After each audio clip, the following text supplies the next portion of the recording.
নৈহাটির বড়মা। বড়মাকে অনেক ভক্ত শাড়ি দিয়ে পুজো দেন। জানেন কি এত শাড়ি দিয়ে কি হয়? প্রতিদিন মায়ের পায়ে যে শাড়ি জমা হয় সেগুলি মায়ের ইচ্ছেতেই মানুষের কাজে লাগে। এছাড়াও মায়ের পুজোর ডালিতে থাকে প্রচুর গোটা ফল। এই ফলগুলি পুজোর পরে কি করেন মন্দির কর্তৃপক্ষ? একদিনের কর্মযোগ্য তো নয়, বছরের পর বছর ধরে একই নিয়ম মানা হয়ে আসছে। বলা হয় নৈহাটির বড়মা সবার, সত্যিই তাই। মায়ের পুজোয় কত মানুষের উপকার হয়েছে তা জানলে মন ভরে যাবে আপনারও।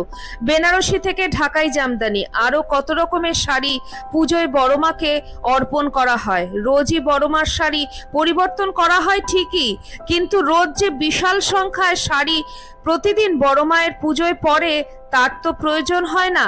তাহলে সেসব শাড়ি যায় কোথায়? এগুলি ফেলে দেওয়া হয় না বা নষ্টও করা হয় না। বড় মার বিশেষ বিশেষ পুজো